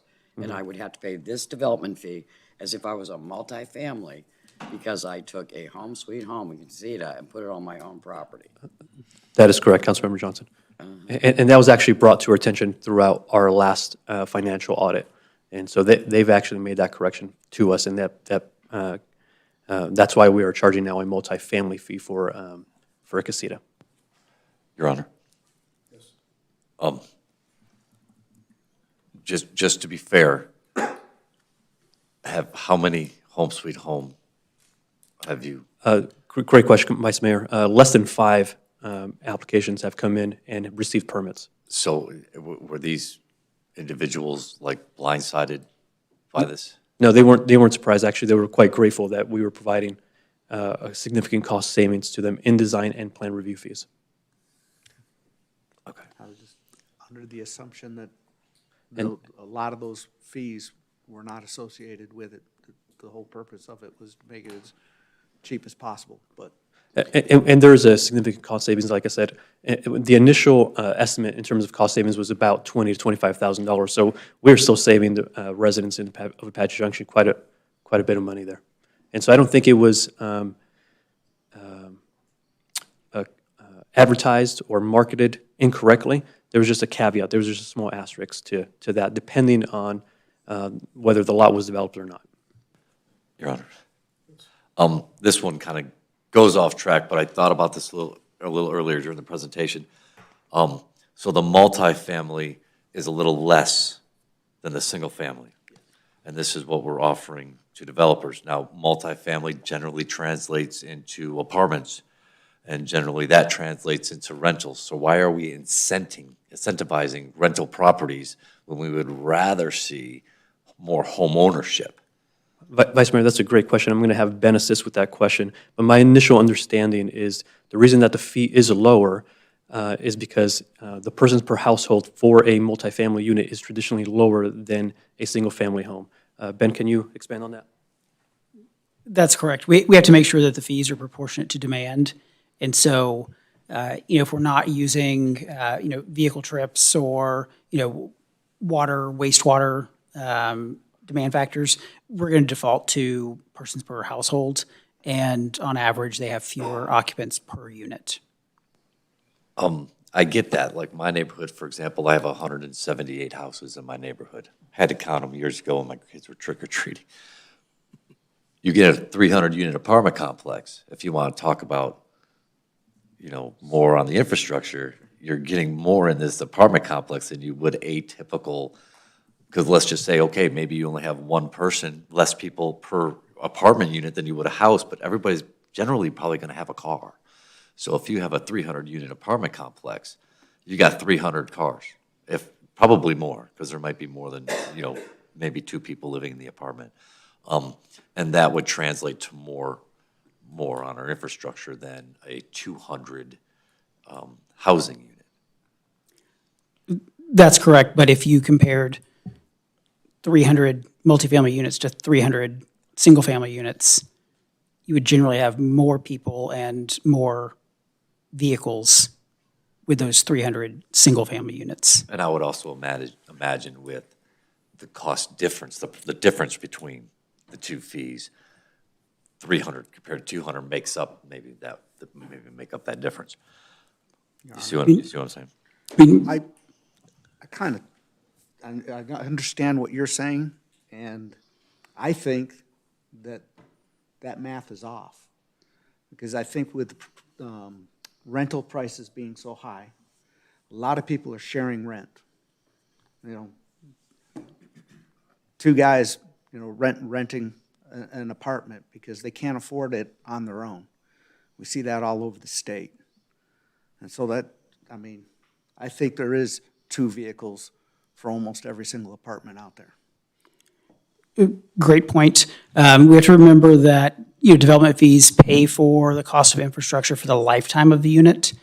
So an apartment may have two friends in it today, but 15 years from now, it may have one empty nester. And same goes for the single family units. It may initially be purchased by a retired couple, but that doesn't mean that 5 or 10 years from now they sell it and a family with 4 kids moves in. So it's all about averages and a point in time. If you compare these demand factors to the previous study, they're going to be slightly different. And we only have the most recent census data available, but it does give us a point in time snapshot. And you're going to update this at least every 5 years, so we can start to capture those trends. And if housing costs stay high and you have more people in multifamily units, the census data will show that in your next update. To piggyback on that, Sydney, you probably could help us out with this. What's our ratio currently for multifamily to single family? If I saw it correctly, is it like 42 or 45 to 19 or 17? Great question, Councilmember Cross. If I had to put a number on it off the top of my head, I would say multifamily probably comprises about 30% of Apache Junction in comparison to single family. Currently? Yeah, currently. Maybe less, maybe 25. And I'd have to do a really... what's the city's goal for that ratio? I don't have that number off the top of my head, Councilmember Cross. I'd have to do an analysis to provide that a ratio. But typical cities, as an industry norm, it's about 30%. So we're right where we should be then. We're either close or we're right there. Mm-hmm. One other quick deal. 2 different questions I have regarding the difference in the fees for commercial versus industrial. Why such a huge difference in those two fees? And then if you could elaborate for the people that aren't here but are listening on, the why we can or cannot have a graduated fee for these. In other words, if your commercial business is up to this square footage, it's this price. And if you go over that, it's that price. Great question. So to answer your first question about the difference between industrial and commercial fees, generally, commercial or retail developments generate more vehicle trips per 1,000 square feet than industrial developments. So that's why with police and street fees, you see that higher fee for commercial compared to industrial. It's because they're generating more vehicle trips. On library and parks fees, we assess those per job, and so you have a lot more square footage per industrial employee than you do for commercial or retail employees. So the inverse of that is you have more employees, more commercial employees per 1,000 square feet of floor area than you do industrial. And so on library and parks, we assess per job. And so the higher employment density related to commercial is what's bumping up the industrial fee. Now, related to the tiered fees, there are separate demand indicators for size thresholds, but it has an inverse relationship with size. So the smaller size developments, smaller commercial developments actually generate slightly more vehicle trips that per 1,000 square feet than the larger, big box size stores. So if we did fees by size, which we used to do prior to the recession, your smaller commercial developments would actually pay more per 1,000 square foot than larger commercial developments. And so we're using an average, sort of like we do on the residential side, where we say, hey, this is the average of all single family or average of all multifamily. We're doing that with the commercial or retail fees to say this is an average of all the different shopping center, retail, commercial uses. That way we get a broader scope on those commercial fees. But we could absolutely, if council says, hey, we would like tiered fees, we can show you, like a below 50,000 square foot and then like a 50 to 150 or more. Are any of the other communities doing that? Not anymore.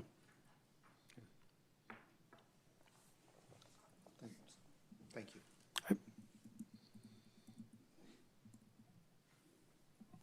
Anyone else have any questions?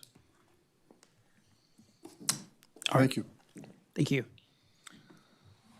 Presentation discussion of health and human service funding recommendations. Evie. Thank you, Your Honor, Vice Mayor Schroeder, council members. Just a quick, brief update. This year for the funding applications, we received 8. We got applications from 4 brand-new nonprofits we'd not seen before. The commission met on March 9th, and at that meeting, the applicants were there for an interview. They explained their requests, the services they would provide or not, depending on the funding they received. On March 30th, the commission discussed and voted on their final funding recommendations. The total funding amount for the fiscal year 26-27 is $100,000. The total funding requested by the nonprofits is $165,300. And we have the chairman of the commission, Dr. Brennan, here this evening to give a short presentation on those 8 applicants and how the commission decided to disperse the funding.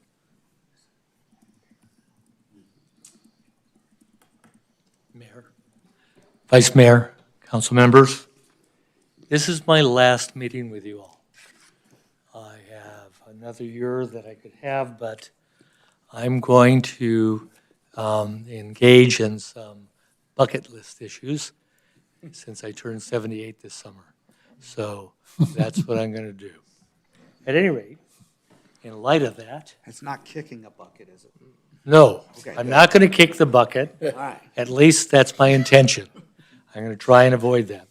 So I want to make some preliminary statements. As Evie said, we had only 2 applicants initially, which was glorious for a while, very transient. But 6 more showed up. And as a consequence, what we had was we had a lot of applications that were really pretty vaguely defined. And I want to go through that quickly. So going from what they were, a new leaf, once again under CAFA, which deals with domestic and sexual violence and abuse, wanted $20,000. On the screen, you'll notice that I'm pretty parsimonious, but other people were a little more generous. Nonetheless, it was all negotiated, and there were actually more than 2 options, because as we got to various options, somebody decided to modify the previous option. So there were probably more like 4 or 5 options, to be honest. At any rate, the final sum was $8,000. A New Leaf says that they deal with approximately 50 people that are Apache Junction residents. And let me qualify, every organization that we interviewed was emphatically told that all of these resources are predicated on their use for Apache Junction residents to the best ability that they can do that, to discern that. I mean, obviously, you can't card people all the time, but for the most part, that's what was there. So $8,000 was there. Of the $8,000, that is 11% of the population that they serve. They said that they expect to have 50 people out of, I believe, 450 that will be totally dealt with. They deal with some outlying communities, and as I explained in the past, when you deal with sexually abused people, on occasion, you have to place them at a sequestered site at a geographical distance from their perpetrator. And that protects them by geography as well as allows for anonymity. And they're able to engage in things with some reassurance that they won't be discovered. But in my querying them, I was dismayed that they didn't have data on what happens with reoccurrence, et cetera. And I will give that to Evie, which demonstrates that domestic violence, for example, at a 12-month basis, has a 50% reoccurrence. Child sexual abuse on a 12-month basis, 39%. Sexual recidivism, lifetime mixed, almost 50%. Domestic violence with arrest at 2 years, 38%. I'll give you this when I'm done. So that essentially is what we recommended after some remarkable negotiation for a New Leaf. A New Leaf does have some other funds from United Way. They have some galas and other things where they get funding. So I think that's a pretty substantive sum.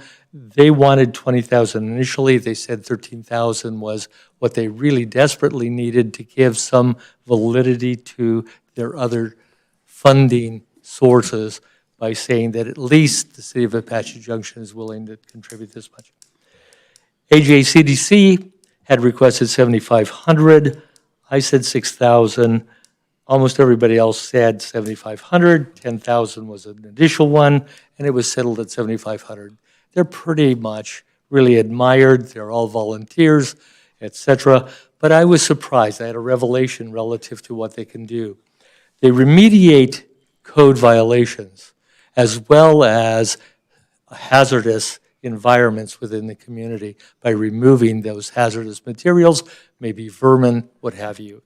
However, I didn't know that if they came into the residence and found that there was a problem, they were not allowed to deal with that problem.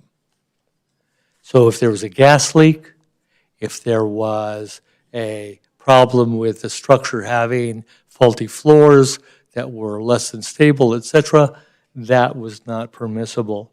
I'm rather surprised. I don't understand then what can happen with that and if there's a referral in another direction. The next agency was Azura Vita. They're kind of an interesting organization. They deal with tax preparation, which is of merit, and they have a threshold at $69,000 for a family of 4. Nonetheless, what they do is they have predominantly facilities in Gilbert and in Mesa. I don't believe they have an actual facility in Apache Junction. They say that they do address people at Apache Junction, and I believe that they told me that they had, let me see if I wrote this down because they didn't reveal it in their regular stuff, that they had a pretty substantive number of individuals. My concern with that is, as you might expect, that's a seasonal sort of endeavor. And nonetheless, our investment in these organizations is essentially a quasi-annual allocation of funding. And so I had concerns about how disproportionate that really is by comparison, because it is a sum that we agreed on of about $4,000. Some people wanted 10 and other, but eventually it was $2,000 because they also have grants by the IRS. They get grants from the Wells Fargo Bank and from one other organization. It eludes me at the moment, but that's essentially them. The BGYFL is blue gold, I beg your pardon, black gold youth football. That too is a very seasonal endeavor, and it's composed of youth that are 10 years of age and 13 years of age. And the gentleman that presented it was quite persuasive, very involved, and wanted to use it as sort of a vehicle to introduce people to dealing with tackle football and integrating into the high school as they went there. He initially wanted 6,000, and interestingly enough, as much as I said 4, everybody else said much more, and we came up with 7. Boys and Girls Club, they wanted 30,000. My issue, longstanding with Boys and Girls Club, is they have about 250 members that attend there. Of those, the vast majority are really from Apache Junction, but in the progression from age 5 to 18, they only have 4 people that graduate from high school this year. The other issue that they have as a standard for which they try and aim for is they want an improvement in reading and in mathematics of between 4 and 5%. I don't understand that metric. Usually what you talk about is someone literate, i.e., does someone minimally have a 6th grade reading level? Because in medicine, that's what you have to write documents in for them to pass Joint Commission. And I have to believe that that probably is legally the case, that it has to have at least a 6th grade level of ability to understand. So I couldn't comprehend whether or not people even met that basic standard with time. They had various funding from the national organization as well as CALAs, et cetera, and therefore the funding to that organization was $3,000. Kiwanis Club. Kiwanis Club came in very last minute. And because the individual presenting was previously on the commission, it was very interesting that as much as the requirements for applications are that it's typed, it's spaced a given way, it defines what your purpose is, et cetera, it was all handwritten. And I have to admit, as I looked at my own notes over this stuff and my colleagues' notes, I was dismayed at how horribly we all write. The only person that had good penmanship was a teacher among us. The nuns that taught me, I'm sure, are rolling over in their graves looking at my penmanship. But at any rate, the problem I had with Kiwanis was that he made the statement that they had 9 people that went to the rodeo. They introduced him to some participants in the rodeo. They treated them to a meal with those individuals so that they had that very personalized experience. And then he alluded to a very nebulous number of backpacks that had school equipment in it and stuff like that, as well as books about predators. But I never had any data about how many individuals were really engaged, what were the end results, did they benefit from that in any meaningful way? And I almost belabor this because I tell you, I was overwhelmed with the points of reference that you had in the last presentation. That was just amazing. Okay, moving on. The next one was NASCARE. NASCARE is an organization that, interestingly, was really initially out of Prescott, but they're supposedly in an office in Apache Junction. They're under Mercy Care. Mercy Care used to only take care of Maricopa County as what's called a behavioral health agency, but they also take care of Pinell County, Gila County, and one other beyond Maricopa. So they get resources from that. The initial application was really for very capital improvements with windows and other structures, and I explained that we don't fund those. And then the individual made the claim that, well, because of cuts in access, that they had various resources limited to them, and therefore services would be curtailed. I went on the access line, and that's not a fact. But what is a fact is perhaps by the end of the year, and with recent other consideration of further cuts to Medicaid, which Arizona has as access per the president to fund the war, that may become a reality. Nonetheless, the decision was made that they would get nothing from us directly, that the other funding sources that they have through the REBA should sustain them. The last one is the food bank. And the food bank is relatively responsible overall. And the only requirement that was imposed by many of the commission was that 45,000 of the 70,500 be allocated solely for the backpack program that deals with weekends and times away from school for kids. And you'll notice, or maybe you didn't get this from Eric, but CERTI gave them an additional $15,000 most recently for that very purpose. But that leaves the other sum for adults, et cetera. And I think that may or may not be adequate. Eric listed that he also gets funding from the tribal community at, I think, Gila River. But so that essentially is what we've recommended, and I would recommend that you take a look at the negotiation and where the funds ended up and ask this. I don't think it's unfair to ask that these organizations present you with data that says this is the efficacy of what it is that you were providing us to do, and this is what the end result was. That way you know it's purposeful. It has some merit. Is it going to be 100% successful? Probably not. But you don't know now. You don't know what benefit is derived from the funding that you ascribe to these various organizations. And I think that should be a minimum sort of parameter that you have for what it is that you invest in it. Thank you. Any questions? Yes.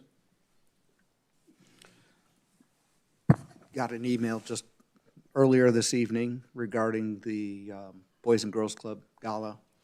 And to date, they're at around $196,000 and still have funds coming in. So I think the proportion that you're giving from what they requested is spot on. Yeah, they have other resources, and probably at times people misconstrue that since there's a national organization that they're more endowed than what they really are. but they do have more resources than other agencies. Well, and it also shows that our community is already going above and beyond to help out our youth, and specifically the Boys and Girls Club. So it's a good thing.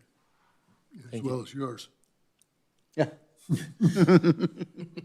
I donated a lot. You did your part. I have a question for you. Okay.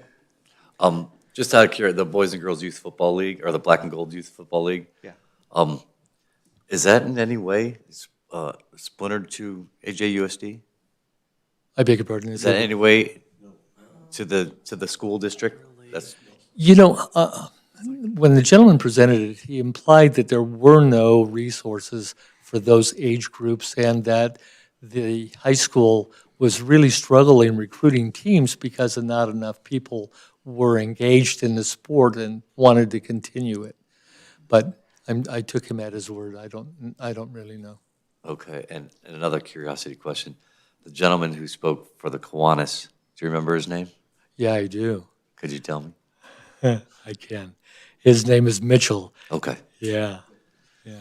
No, I just we had an individual that was a big part of the Kiwanis, but he was very, very against this exact thing that we were doing. I was just curious to see if it was him that was coming up to ask for the money. That's all. Yeah. I can comment on the Black and Gold Youth Football. Yeah, please. They're not affiliated with the Unified School District. They're independent. Now, they consider themselves a feeder. Because they deal with younger kids, and then they train them, and they hopefully will go on to play football at the Right. junior high and high school, but they are. Their season is generally 8 games, and then if they're fortunate, if they win enough, there are 3 playoff games. Yeah. But that's it. I mean, it's a grand total of 11 games. Obviously, they've got practice and other things, but if you look at it, it's probably a span of 4 months. I mean, it's a seasonal event. Right. Yeah. But They it gets- also include the cheer team.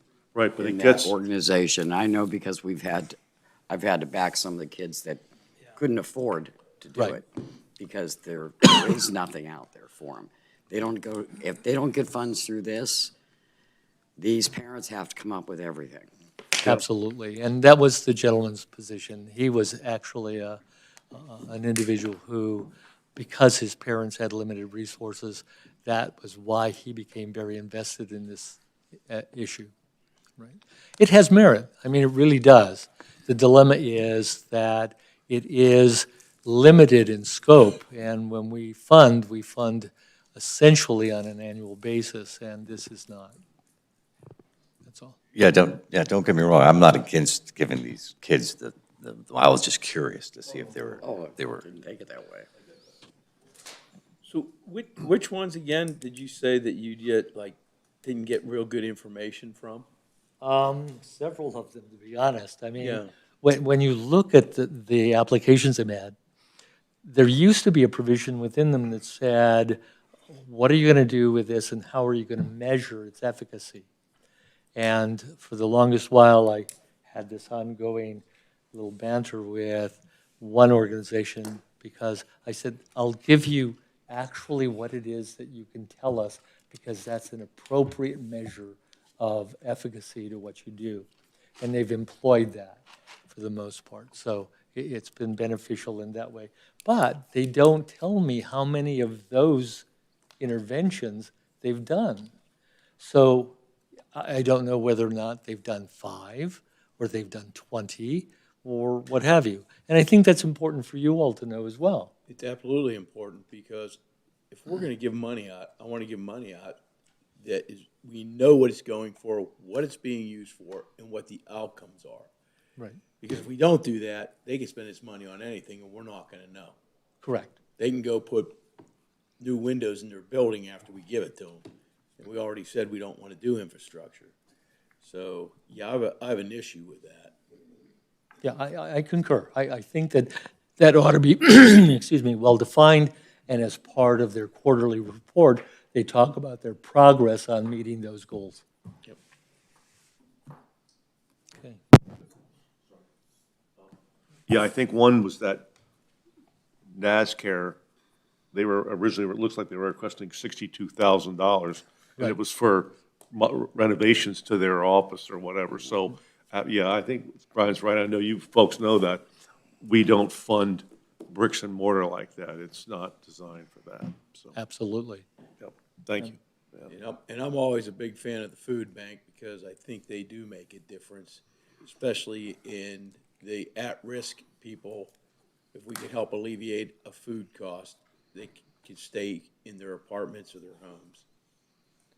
Well, and the other issue, of course, is that we have several events that are transpiring, both locally and nationally, in which people are out of jobs and other things, and this problem will only become greater, I think.